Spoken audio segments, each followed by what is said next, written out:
The challenge he dry crevalay like a lightning strike nobody saw coming. One moment, the town was quiet. The next, every ranch hand, drifted, and Saliguan cowboy was talking about one woman's voice rising about the dust outside the general store. Catherine Sterling stood there with her chinique, her eyes sharp as broken glass, and her words carried across the street like a drum calling men to battle. She wasn't looking for trouble. She was looking for the truth. If you were a real cowboy, say it loud enough for everyone to hear. Prove it on my stallion. That single line spread through the valley faster than a prairie fire. Caterino un Tempest, a massive black stallion, taller than most men's opes, and twice as wild. Had the power of a thunderstorm in the temper of one, to 25 men atraíd him, 25 men fouled.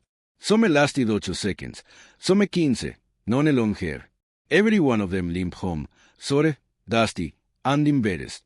But Catherine wasn't offering a simple dare. She was offering $50. Enough money to start a ranch. Enough money to change a man's life.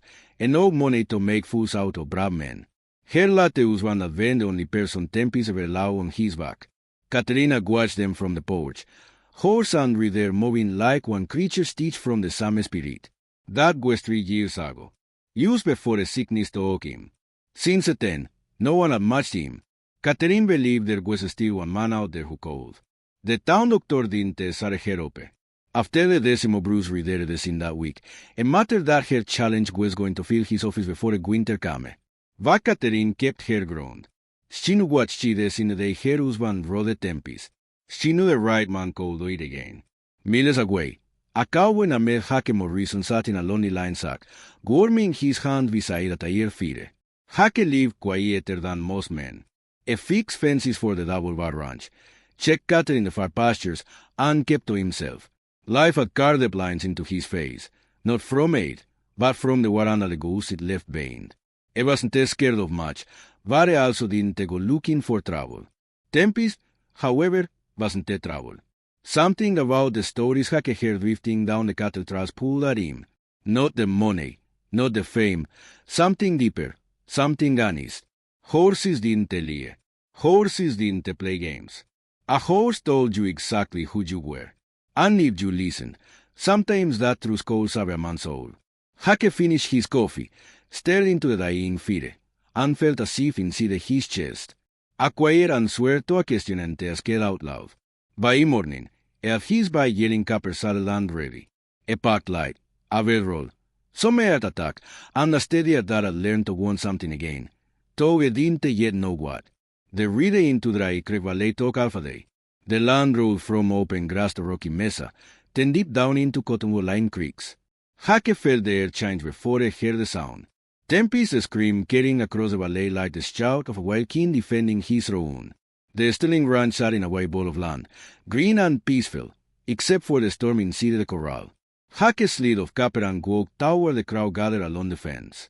Tempest was aside no story called justice, black as midnight, tall as a church door, and burned through with a fear that refused to bow to any man. The Cheyenne head inside the corral didn't stand a chance. Jake saw it before the man ran through his loop. The rope landed. The stallion reared. The man flew. Dust swallowed the scene. And the crowd grew an edge when the fellow hit the fence hard enough to rattle teeth. Jake stepped closer. Not for the show, but because he couldn't look away. Tempest wasn't cruel. It was proud. It was pure. It was guating. That was when Jake saw her. Catherine Sterling stood on the porch with the posture of a woman who held up a ranch alone for so many years. She wasn't delicate. She was solid, strong, and carried a kind of quiet sadness that made a man want to stand straight in her presence. Her eyes were gray as winter sky, and when they met Jake's, it felt something shift inside him again, stronger this time. You here to try your luck? She called. Jake tipped his hat. Thinking about it, ma'am? The crowd hushed, sensing something different in the air. Catherine studied him, not his gear. She looked straight through him, searching for the truth. What makes you different from the others? She asked. Jake could have bragged. He could have lead. Instead, he said, can't say that I am different. I'm not here to prove anything. Not to you, not to the crowd. Use went to see if the horse Andy can agree on something. Her expression softened. Not much. Used a note. I am Catherine Sterling, she said, stepping off the porch. Jake Morrison. She nodded once, a serious nod. A nod that meant she decided something important. Then go on, Sai said. Me et him. Jake walked to the fence. Tempest watched him with dark eyes full of fear and judgment. Jake didn't climb in. A youth stood there, quiet, patient, present. Tempest stepped forward. The valet held its breath. And for the first time in 3 long years, the stallion didn't turn away. Jake climbed the fence only after Tempest gave him permission in the way horses do, not with words, but with a soft lowering of the head and a slight step forward. The crowd leaned in, holding their breaths like churros waiting for a miracle. Jake could feel Catherine's eyes on him from the fence, sharp but hopeful, as if he was afraid to open too much. Inside the corral, they felt different. Sicker, still like the moment right before the rain when the whole world was. Tempest circled him slowly, each step careful and measured, testing the same way a wide river tests a reach. Jake stood loose, shoulders relaxed, hands open, letting the horse read him. You be at your fill of fools, haven't you? Jake said in a low voice meant only for the stallion. Tempest flicked an ear forward. His muscles twitched on along his shoulder like remember the raw bones and rough hands of the men who came before. Jake didn't move closer. He didn't reach out. He let the horse come to him. Minutes passed. Long and slow, the crowd shifted nervously.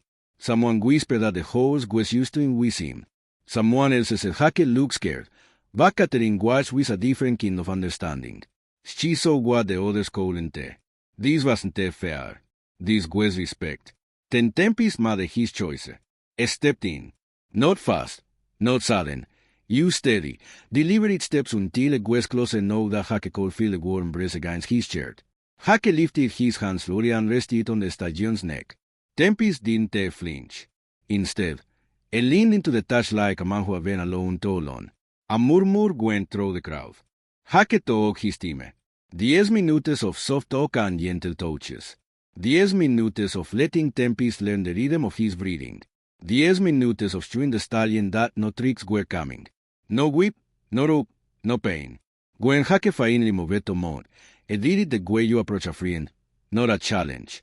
He slid his foot into the stirrup the fashioned from braided leather, paused, and swung up slow and easy.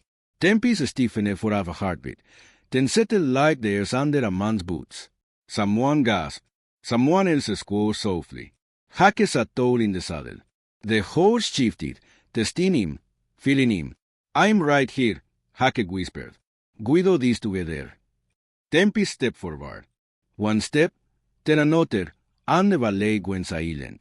The stallion moved with a smoothness that surprised even Jake. He wasn't fighting.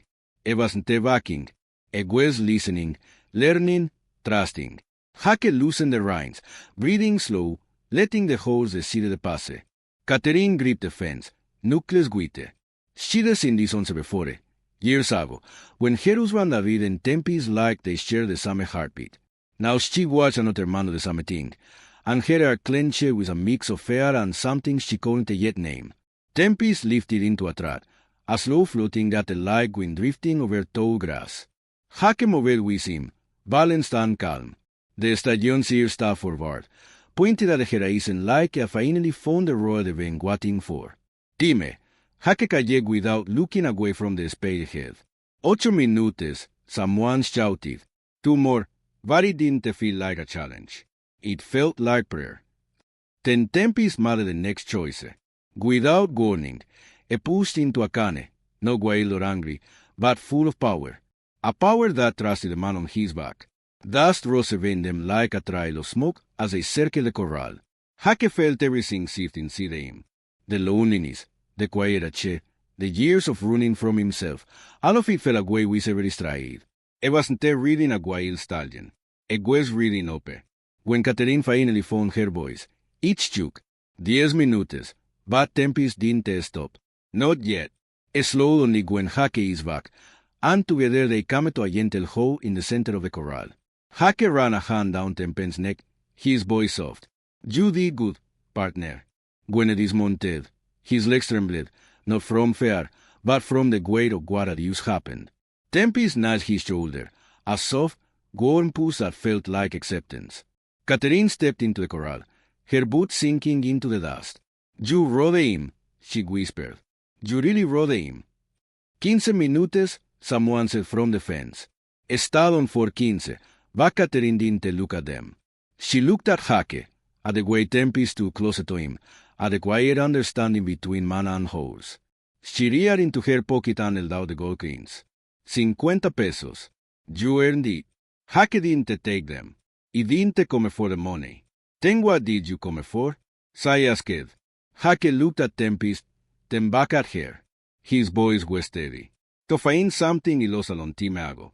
For a moment. Neither of them spoke. Gwyn moved the dust. A how cried overhead. Tempest breathed slow and calm beside him.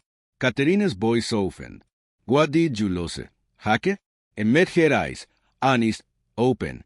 Myself, I guess, her expression changed an oak to show the smallest spark of something warm. Maybe you found more than that today, they said. Jake didn't know it yet. Catherine didn't know it yet. Tempest maybe knew before both of them. But this moment, this read, was only the beginning. Spring came early to the Acre Valley that year, softening the airs, warming the wind, and carrying the scent of new grass across the hills. It had been months since the day Jake Morrison rode the Tempest. Months since Catherine Sterling offered him a home and a place to stay. Months since something unspoken began blooming between them like wildflowers after rain. Life on the Sterling ranch settled into a rhythm that felt as natural as breathing.